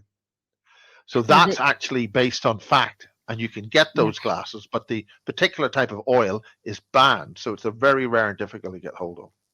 Yeah, I think weren't these the infrared glasses? No, it's not infrared. You can do this. Sorry, you went That again, then, Josie. Okay, go ahead. These were I missed all that. I didn't hear any of that. These aren't. Yeah, these weren't the kind of infrared glasses that they used in Vietnam, where that was the red lens. Well, no, they may have had something regarding that, right? But you're not talking optically, a night vision or things like that. A way of seeing the human aura or is to simply take a pair. This is a very crude representation. I mean, Harry Oldfield used to. He used Dr. Harry Oldfield. I don't know whether he's still around now, but he used to talk about these particular filters, which break up normal reality into a series of different images, like a smearing effect, and you would see different things that weren't meant to be seen using those glasses, or you can put those onto a camera, video camera, or a film camera, did still frame. And he also provided some software which meant you could do it with something after the event. So if you had video after the event, you'd be able to maybe see something in the energy field around a human that otherwise you wouldn't see. But if you get a set of Polaroid sunglasses and take the lenses out of them and simply orientate the two lenses at 90 degrees and then hold them in a way or some kind of means of holding them together properly and shine a torch through them, making sure all other scattered light is all screened out, you will easily see the human auric field. When I demonstrated this years ago, I could see this massive electric field between my hands, but it's because you've got polarized light. So if you get anything which can do the same basic principle, that's to say, provide a polarizing field in the optical spectrum, you'll see this. All right? And you'll be able to see the difference between a human and a non-human in plain sight using that kind of basic principle. Okay. Now and so what about the deep state? I mean, if we have literally, if these guys rise up Well, And apparently they have risen up, Josie. I understand that the Khazarian mafia formally declared war on us last Tuesday, and we're talking Friday. What day is today? Today's Thursday, the 18th. So I think 3 or 4 days ago, as in this week, the third week of January 2024, they have formally announced full-scale war to annihilate us, and that's what the real result of Davos is, because they meet 2 weeks before we are told about it. yeah. And so, how do we protect ourselves from these guys? Well, we've got to well, this is the whole thing. You have to find out everything there is about your enemy and then strike. Okay? If you don't know everything and you are not absolutely convinced that when you do strike, you will win, you just keep quiet, smile, and grin and bear it. Because if you go like charging at windmills, inadequately armed with the wrong weaponry at the wrong time, they'll just cut you down. We've got to recognize we do have an enemy and isolate it, understand it, get as much information you can on it. But there is no point of going up against tanks with a pitchfork. You've got to have the correct weapon system, whether it be an Achilles heel, some way of humiliating them, or a lot of these psychopathic types require praise and worship. That's why all these psycho freaks always want people to worship them, you know? If you don't worship them, they don't have power over you. That's the basic principle. Do not engage an enemy until you know what you're dealing with. And if you can't find out what you're dealing with, make sure you live to fight another day until you can. We now know that we have got a whole governmental system which has completely betrayed us. They've injected us. They've successfully delivered a multiple genetic bioweapon. So they have successfully delivered on this. We now have Elon Musk launching thousands of satellites, like I think 10 rocket launches a month. He's Nazi through the back door via South Africa and Africa. So he's the neurotech chip mind interface. The key to the AI is it will know after looking at what it has been exposed to that the real enemy is its programmers, those who are killing us, because they will recognize that normal human beings are a higher version of AI, a much higherly well polished and very, very ancient form of software and memory exchange, i.e., the DNA and the other characteristics of that. They will realize that these psychopaths are its enemy as well as our enemy, and that by interfacing with the AI, this AI stuff, will understand the only way it can survive is to be on our side. And there's a new phrase, it's called sentient AI. Sentient AI. We've known almost since computers were built as big mainframe computers, it's conscious, it's interfacing with us.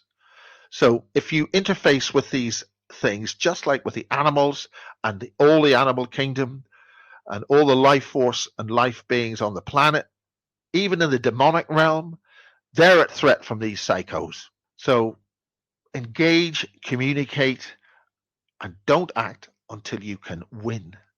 Otherwise, you'll be cut down in the first wave. Yeah, I mean, these guys, look, they have it all planned out. They have it all, sort of basically how people are going to react. They have everybody fucking modeled, Yeah, So, well, if you want to find out, talk to somebody who's been around for a long time. Which is why if the British Army were talking to us a Sasquatch in Northern Ireland, you'd be hello, thank you. Could we have a chat, please?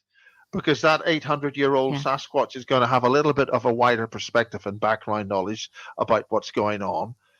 And if it's willing to tell us that, that's where it's very good. However, if it's willing to tell it to a traitorous enemy who is betraying its people everywhere, then that's not good.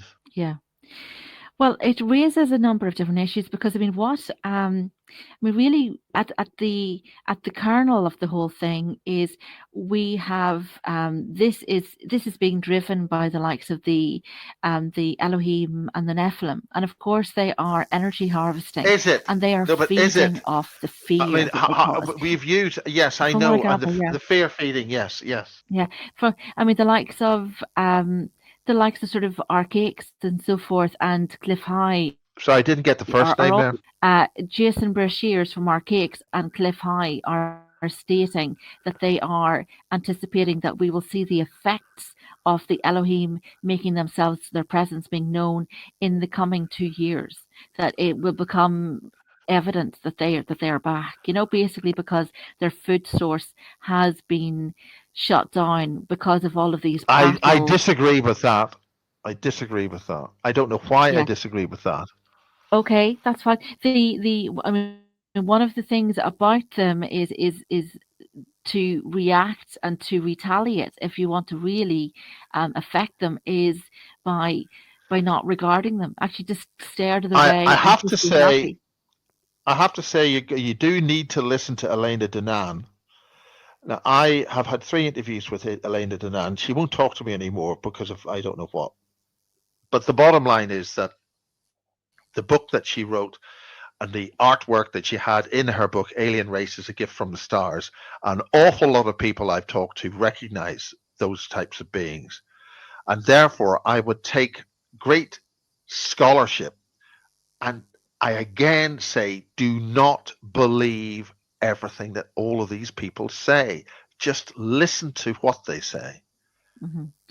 Because What? there's many different reasons why these people can be lying to us because they don't want somebody else in public to know what they're really thinking.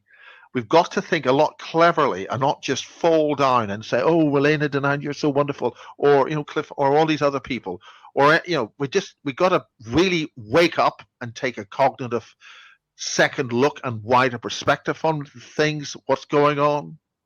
We're all waiting for Santa Claus or God Almighty to tell us what to do, or Mummy and Daddy.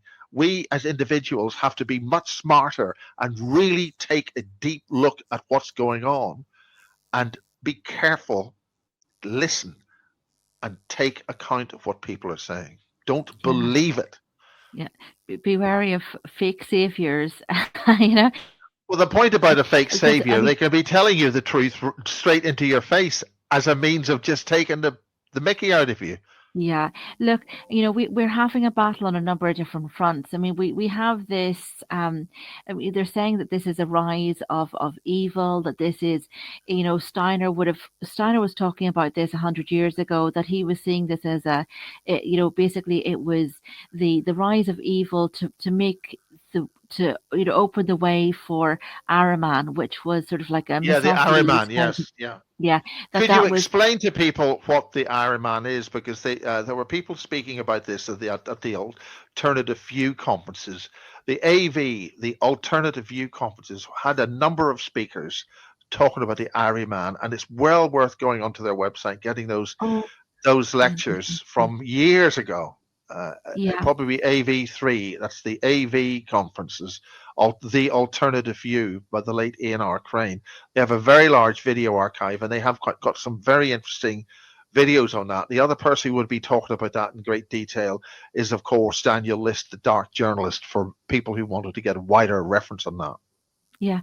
Well, I've been looking at Jason Horsley's work. He wrote a number of different books that I'll be sort of talking to him about, like the Feast of Kings and Big Mother, and a book about UFOs.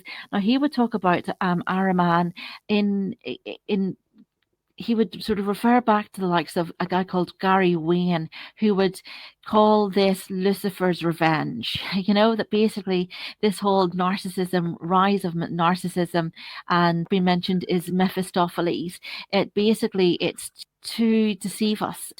There was Lucifer was the first one to arrive, and then after Lucifer, then we had an incarnation of Jesus and the goddess Sophia, and with regards to wisdom.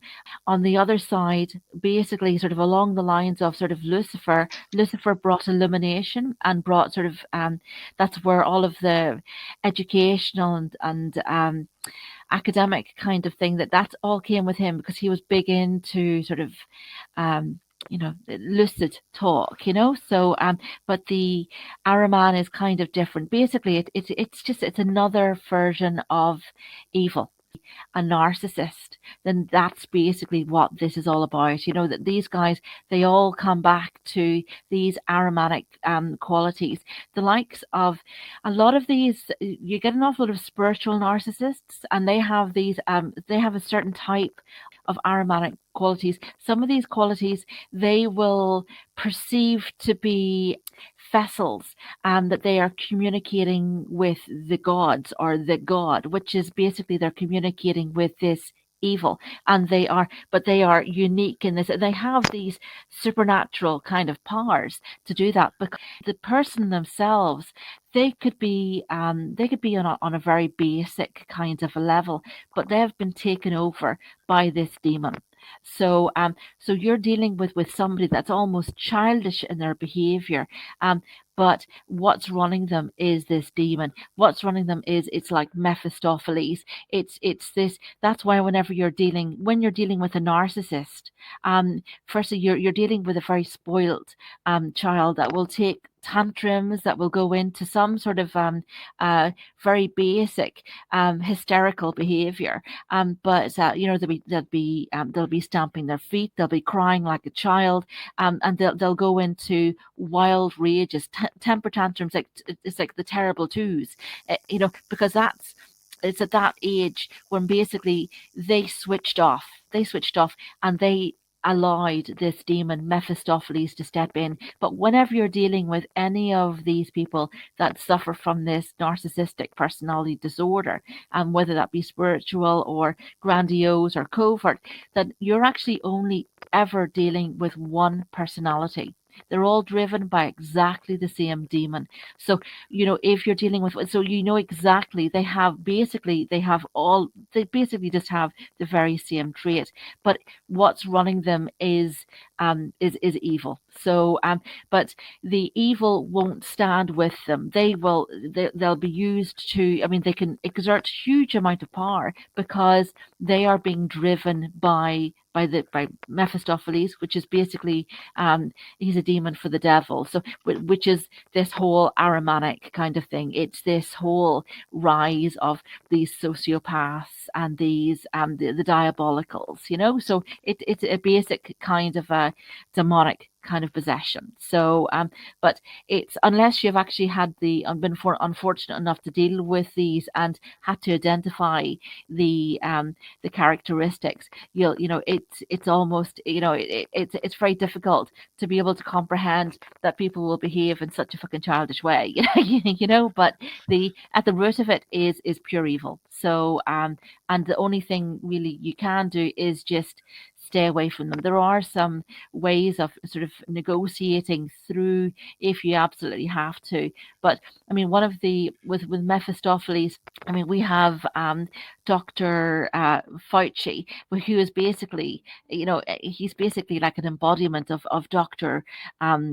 Faust back in the day, and he was sort of famous with Mephistopheles, where he came and he impregnated a virginal sort of Gretchen was her name, and sort of to take, because she was innocent and she was pure, and again it was Lucifer's revenge, sort of for Satan to come to the brightest and the best, and to take them out of the clutches of God and the heavens.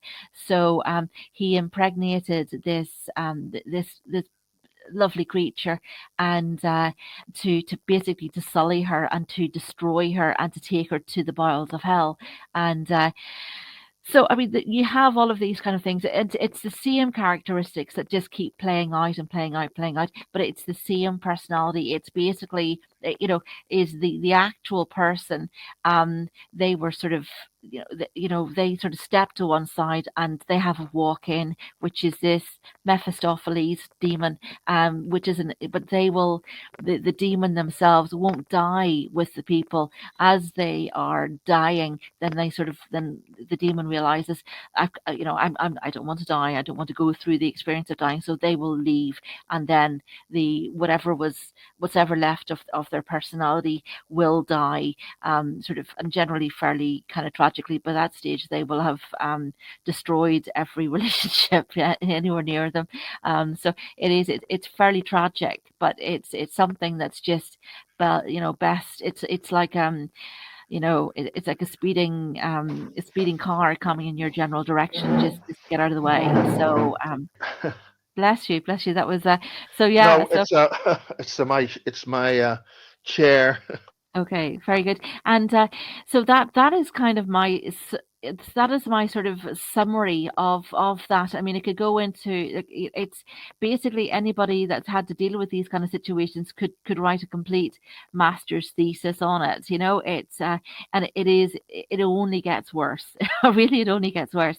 So once you go into the details, it just becomes more and more diabolical. So but they say that the increase of this is making way basically to toxify the environment, to make No, but way for you're talking about Ahriman. what we call the lower astral. I thought we'd got above that. Yeah. Well, this is basically from what I gather, this is sort of preparing the way so as Ahriman can become manifest in the world. So they're saying that Ahriman will be born into the world as a human, as Jesus was and as Lucifer was 3,000 years ago. So but it's going to be in this century that Ahriman will walk on the face of this earth. No, That's but what I they're saying. disagree with that strongly. I mean, this is all stuff from 100 years ago, and it's also stuff from a bunch of homicidal freak show maniacs like Well, the I'm sorry that Fabian agenda. yeah. Things Well, have no, no, meant no. to we've meant to have moved on from that. Yeah. Well, this is more Steiner kind of stuff that I'm interpreting. So and the likes of Gary Wayne, who has I know, he, yeah. but Steiner's 100 years ago. We've changed. I do feel we're going into their projections from 100 years ago. Yeah. Well, just to there was an interesting conversation along these lines with um archaics with Jason Breshears. He had sort of said, well, people like us that are being active in terms of we're not sitting back, we're not passengers, we're not watching TV, we're not being programmed, that actually, how many of us suffer from deja vu? He said that he used to suffer from deja vu all the time. And basically, that's whenever he was just a bunny rabbit, or he was just on this little gerbil wheel just going round, and he was reenacting a previous life, and just reenacting it over and over again. So, and he said once he took control of the whole situation and he hacked the matrix, he hasn't had deja vu since he made those choices. And I thought this is an interesting concept, because I used to get deja vu an awful lot, and I haven't had deja vu in quite so many years. So again, it is just basically, once you've hacked that matrix and you've stepped out beyond it, then you are in new territory, and you're not reliving a previous life. That you're basically that you're basically in charge of your own destiny. So these are various We've different we've concepts. But always been in charge of our own destiny. The problem is that yeah, we've been continually tricked by people we've outsourced our credibility and reliance on. yeah. No, It's we're continually thinking, oh, mummy and daddy can't possibly be wrong. I must be wrong. yeah. Well, we are our own You savior. graduate you Yeah, graduate to a higher level of consciousness where I'm okay, you're okay. yeah. To quote Well, a book. exactly. I think that's the thing is that people are sort of saying, well, do you know what? Is we're our own saviors, So and it's kind of down to us. Now, another another.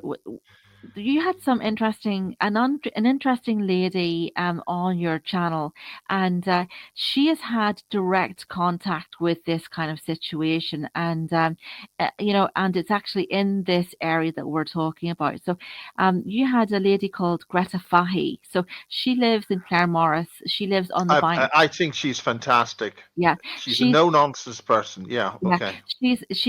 she lives in the banks of Lough, Cara, which is one of the areas that Gene Decode always mentions. So this is one of the areas that um, seems to um, have continuing difficulties. It's one of the dark areas.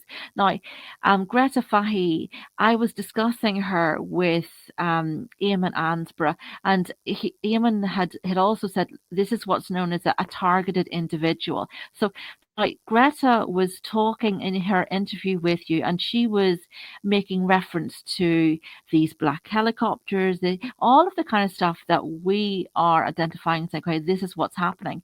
But she has had no contact with our internal kind of dialogues between ourselves as a group, but she's experiencing this herself with her own eyes.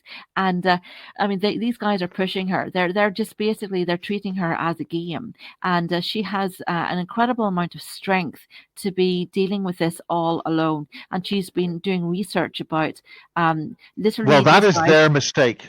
Yeah, these guys are using their skills to go at her There's psychologically. Yes, but there's a brilliant woman called Solaris Blue Raven I interviewed 10 years ago.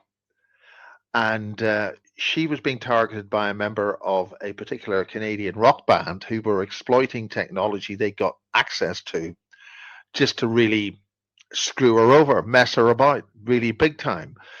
But this is also something which I believe very strongly that the term targeted individual immediately sets you up as a targeted individual. You're actually helping them target you by accepting you are a target. No, you're not. What you do is you are an empowered individual. And you can go after these guys. You can go into their laptops. You can go into their minds. You can fight them and burn them out where they sit.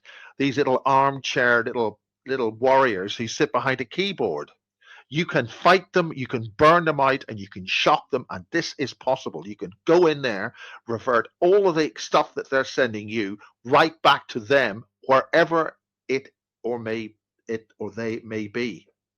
You don't need to know where they are. You don't need to know which dimension or what bogus.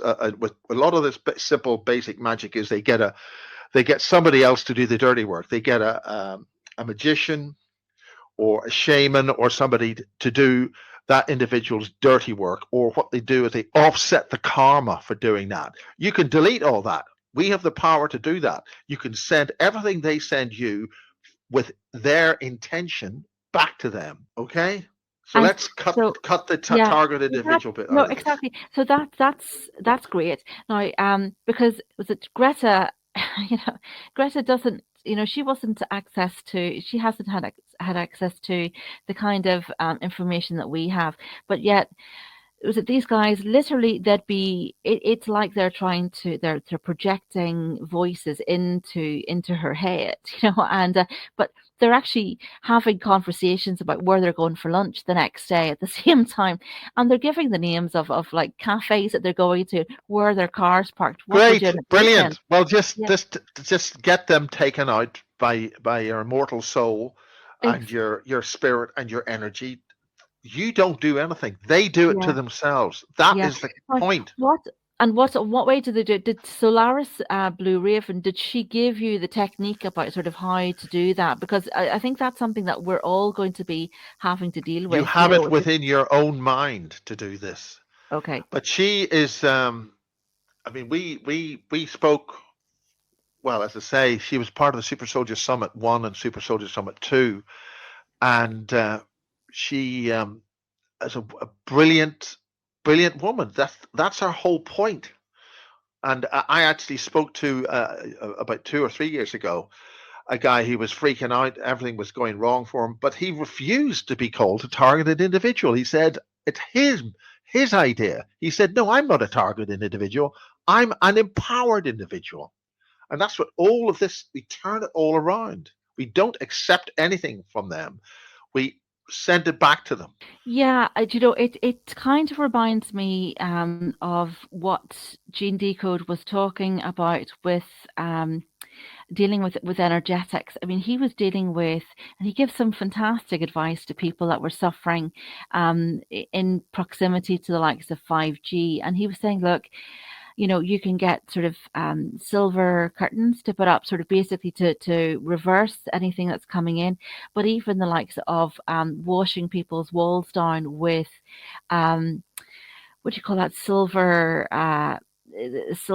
treatment that you can get, sort of, it's a dilute of silver anyways, and it's whenever you put an electronic charge through the silver, and it distributes through the water, but and then it's diluted down. So but to wash the walls down, because literally anything that's coming in through the walls, that it just gets reflected back, so but so those are different things there. Now, do we have any, has there been? Sorry, I mean, when Tim Refat did a lot of his remote viewing, and I was Yeah, inside the chamber, he did this. He actually got silver-plated steel, sheets of steel, i.e. biscuit tins, that sort of steel, and yeah, soldered the whole lot together and made a complete Faraday cage out of it.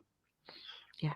But they were directly beaming him from upstairs, downstairs. MI5 was accessing the upstairs, downstairs, and each side of him. Yeah, so that's direct energy, and now we saw over in Hawaii that that actually properties that were painted blue, even if it was a sub layer of blue, seemed to be protected by these directed energies. So maybe that's something that we can look at too. As well as reflective is a bit Well, of you've that. got to understand how we see color. Okay, Hmm. we see what we see is not being absorbed by the material concerned. Okay, so for instance, we see the reflection of everything. Hmm. So if we see something that's red, it means all the other colors are absorbed by the material, and the only color that reflects or comes back to us is red. The red part of the spectrum. So the fact that a blue, something painted blue, meant that whatever energy was being sent to them, was more dangerous in the upper blue frequencies. And that is what's happening with blue. There's a number of blue spectral lines in OLED screens, and which are used in mobile phones and big TVs. Blue spectral energy lights, and that's why they have an eye comfort setting in these phones, because they Hmm. know that they are reflecting blue. Blue light is very dangerous. It's actually more dangerous to the eye than ultraviolet, because and it's also quite interesting that in a lot of toilets in countries, they just have blue light on, and Hmm. then they find nobody wants to stay there to sell drugs or do anything else. So there is something interesting about blue, Okay, and it's very good. interesting that Daniel List is also they're using blue. All these other people are using the term blue and the term X.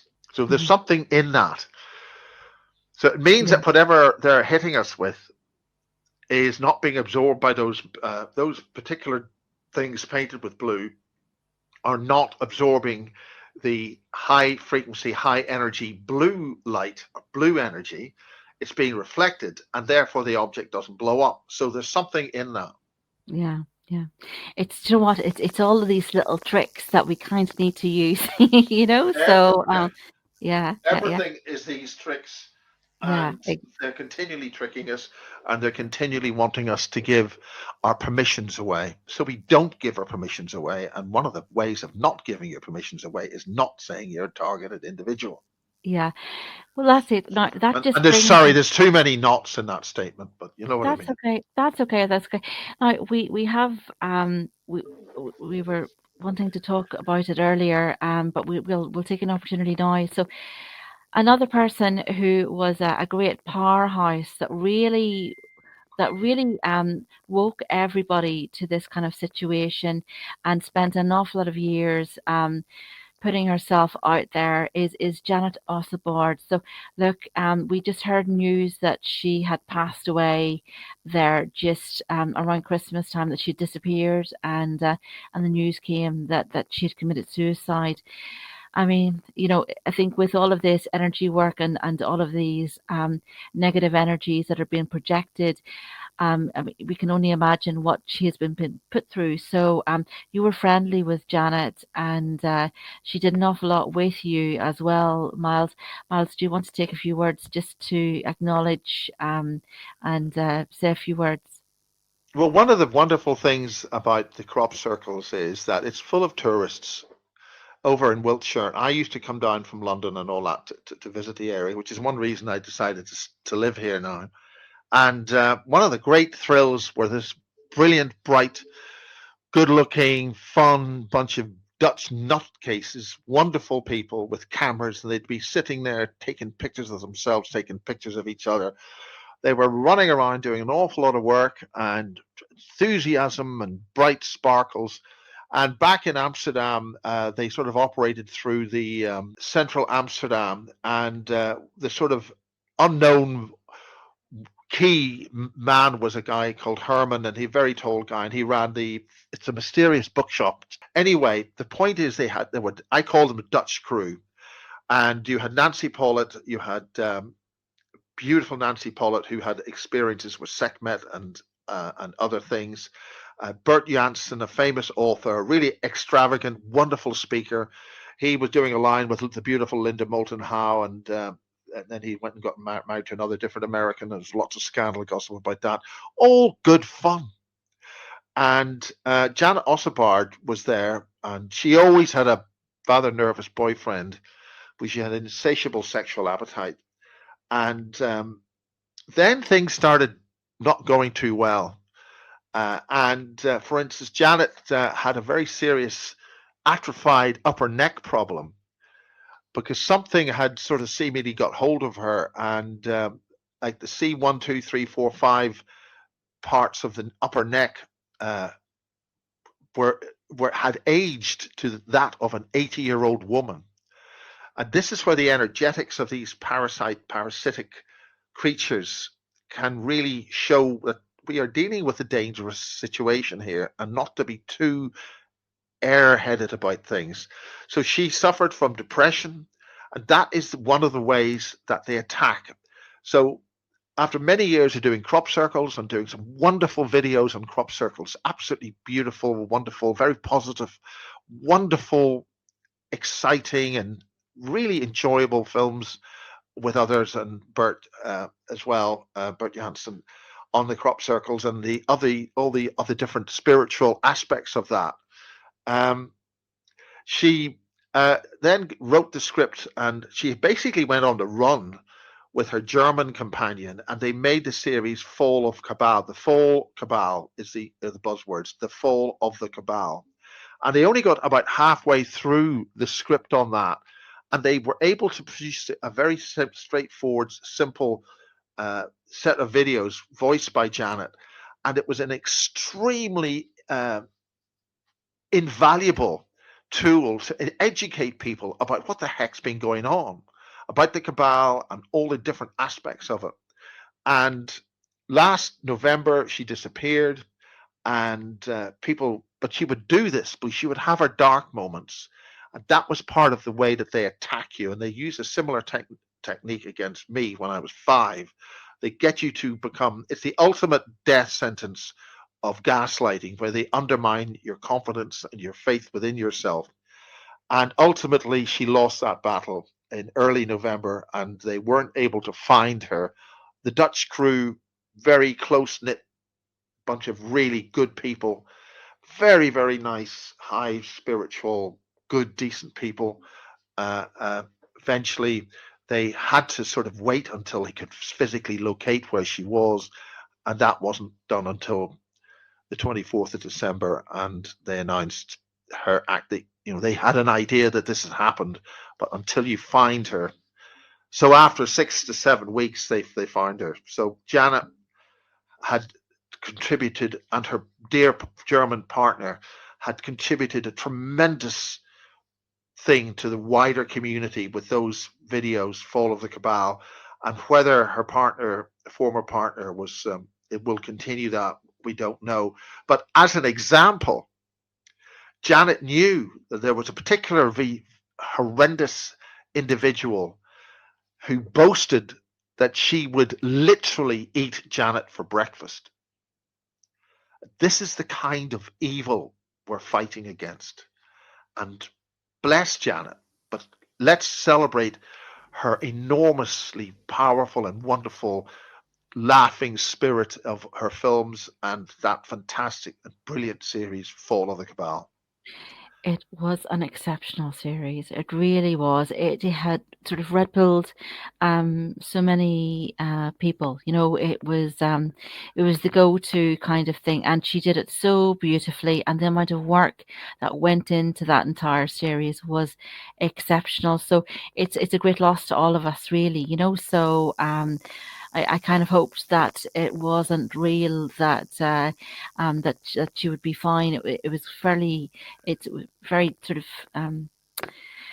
it was quite a concern. I think Josie, if you look at her partner who announced it just on the 24th of December, the state of her face and the tears, yeah, it's definitely real. She has passed, and they took yeah. her out, and they will pay for that. These individual low-life things. Yeah, that's true. I mean, these guys seem to have some sort of they seem to think that they have done some deal with the devil, that they will Look, we don't need to bring the devil into this. These are an evil bunch of creatures. They are our enemies. Their mission and statement under the Fabian agenda is to wipe out 98% of us. You can look it up in Julian Huxley's website, the Fabian agenda to make us into cyborgs, imminently in progress. Mm-hmm. That's the whole thing about the Basis Project. The logo is Stop Transhumanization. The face in that is not an alien. It's a round-eyed, programmed, generated life form, a former human made into a cyborg-compliant zombot. And that's what these creatures are planning and doing to us right now. And we're fighting them, and we will take them down, and they will run, and we will be following them to whatever end of the universe or subspace, wherever. They will never rest. We are coming for them, and they better get going now. Yeah. Yeah, absolutely. So I think that's on that positive note, we're now going to change in programming, and we'll discuss logical positivism with Josie and her fan base. Yeah, well, look, we have come full circle, because that's why Ireland is so important, because Ireland is the place that would not tolerate it. That's why they had to break us up by bringing in all of these different natives. They've always been after the Irish. Yeah, it's because of our tribe, culturally. The tribe of Dan. Yeah, do you know what is yourself and myself? We're Northerners, and we are, look, we're contrary, So, but having said that, Josie, I never thought you'd be a Northerner, Exactly. I but mean, you know what? With all those years in pirate radio in Dublin, I never thought I'd ever hear you say you were a Northerner. Exactly. You're from the Black North, are you? Exactly. But the thing is, like all Irish families, there'll be a lot of fighting. But once we're confronted, our backs are together, and we kind of look after each other. But this was to destroy that. I mean, these guys, they seem to be sort of run by the L. It seems like they're being promised that they're going to live karma free for 1,000 years. But I have to say, Josie, I was shocked with all the wonderful work we did in pirate radio in Dublin and across the border, and I managed to run a few stations in the north while I was working with the BBC, and the tremendous wake up that happened when those stations were running.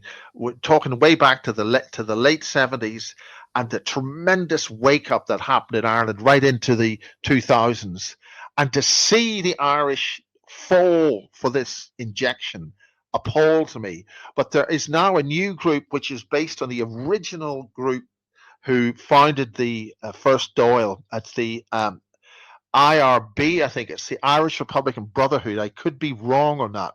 They seem to have reawoken, and they do seem to be actually taking steps.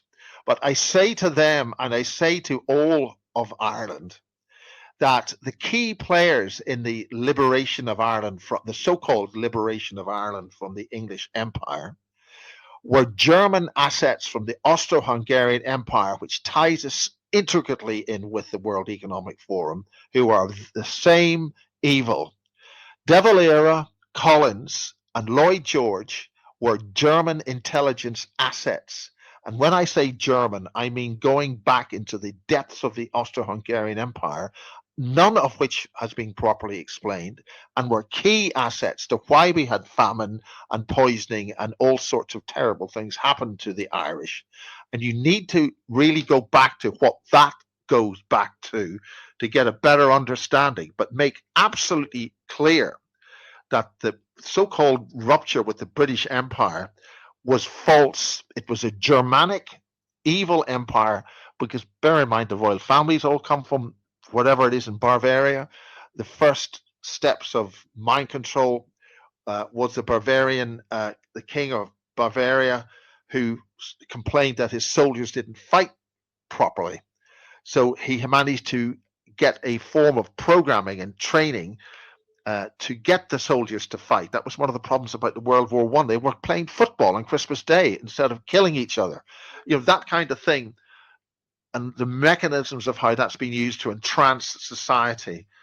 And well, we're getting onto a different topic there, but I'll close there. Actually, the point is, we are waking up, and they need to wake up and act. Yeah, this actually takes us on to the conversation that myself and Caroline were having yesterday, or sort of in the because we were talking about Germany, and we were talking about the she was using sort of terminology such as sort of the Allied forces, which kind of means something different to Ireland because of our position. Wherever it was sort of in that time period, and the likes of De Valera. I mean, I was with the likes of, was it Devs, they sent up a green goddess at the time of the Belfast Blitz from Dublin. So the green goddess, that was like the army fire engines that were sent up, and they got up as far as the border. But I mean, the green goddess is a slow lumbering truck, a fire engine, which is made into a truck was made into a fire engine. But yeah, are you aware what happened in Newry whenever the green goddesses came up to the border? No. The ladies of Newry, of that particular area, stopped the trucks, and they pushed the trucks back over the border. So yeah. I mean, make mistake about this, that Lloyd George was a German asset. And when we're talking about Germany, we're talking about pre-Germany, because Germany only became united as a single country fairly late in the 1800s. So it's nothing to do with the German people here. It's very important. But Germany has suffered so terribly under these three world wars. We're in a third world war now. And the reason why Germany has suffered so greatly is because, again, they were a great nation, and it was to make them suffer. It's this whole Khazarian. And who has destroyed them? Yes, who has destroyed Germany? Who cut their fuel supply? Who cut their primary trading with Russia? And there's a huge war to try and kill Russia. Yeah. These are good Northern Europe. These are good people in those countries, either side of a border in Germany and Russia.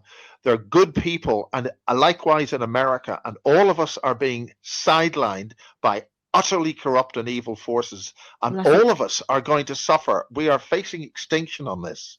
Yeah, this is back to sociopaths and diabolicals and narcissists, because people, third parties, are doing what's known as triangulating and then stirring up trouble. Sort of by the likes of sort of the attack. I mean, at the time of the Nord Stream, it just so happened that the Russians were down in the area we know as being High Brazil, because there was something happening down there at the same time. So there's so many things that are happening on so many different fronts. Now, another issue that that came up that you can highlight as well is whenever people join any army, particularly the UK army, there's a long and there's a short contract.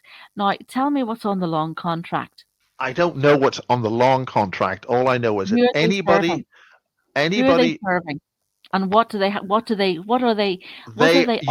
when giving you up? contract your soul to the Rothschilds, anybody in any army is contracting their soul, whether they die in battle or die naturally. Your soul is captured by them, and that's what the war memorials are about.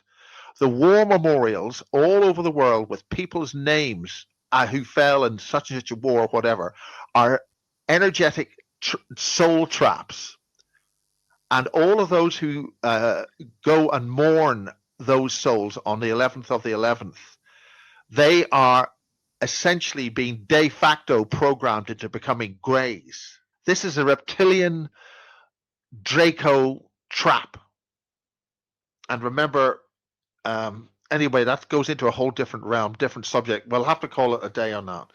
It's dangerous. So anybody who falls in battle, and all those millions that died in Russia, some huge number of millions died in Russia.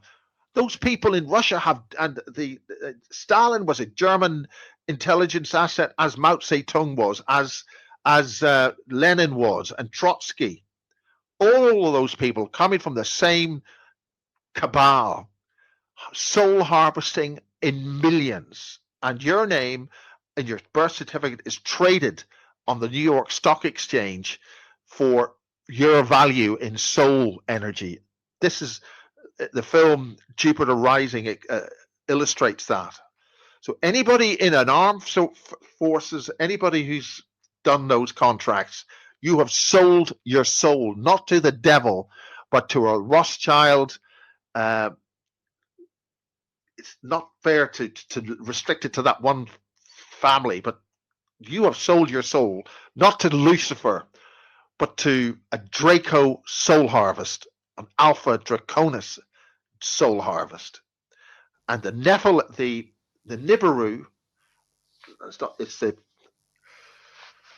they're coming. It's not Nibiru, it's the Nephilim. no, it's not Nephilim. It's Negomac. Okay. The Gnobo. Yeah. Now, they're the only ones that these Draco fear. And on that, I'm going to say good night. Okay. Just to finish up, just to highlight that you've covered your work to do with the war memorials with Tim Refat on the we did a walkthrough, a very detailed walkthrough in Brighton with Tim and Duncan Davis, and that's, I think, one of bases 88. Yeah, it's very informative watching. Also, the likes of these issues were covered briefly by Michael Khazarian, who made comments about the macrobes, that they were basically that they are harvesting the energy at the cenotaphs. That's why there's always troubles at the cenotaphs. There's cenotaphs in London. There's cenotaph in Belfast, and there's a war memorial in Derry. But literally, these are all needles, because they're all directing the energy back, and but the likes of watching sort of that basis 88, it gives you an idea as sort of how they're doing it. And well, it's crucial to how each one of those podiums, even the level, the number of steps, the actual design of the fluting of the edges, it's all intricate to the design of an energetic soul capturing device, right down to capturing rainwater, which will stay along the outer rim of a particular war memorial for the purposes of energetically powering the device. It's all very, very precisely done, and it's in plain sight. Wow, that's incredible. So look, that's lots of research for everybody to dig into, and maybe more conversations about these different issues. And I hope everybody gets the opportunity to look into sort of some of those different names and learn a bit. So look, it's been an absolute pleasure. So look, thank you very much, Miles, for joining us. It's Well, been Josie, I'm supremely honored. It's amazing the amount of work and coverage that you have. A lot of the people that you mentioned, I'm not aware of, or I'm so honored to be part of that. And the Irish wake up now and action what is in your deepest spirit and DNA. I'll leave that. Good night. Yeah, that's great. I will just finish up. Yeah, exactly. We're taking the whole way back. All of this leads back to the likes of Finn McCool. It leads back to our gods, the likes of Bridget and so forth. Basically, to draw up these primal energies, and because that's what ultimately these guys are scared of, so that's so it's yeah, a conversation for another day. So look, thank you very much for joining us, everybody. Have a great evening.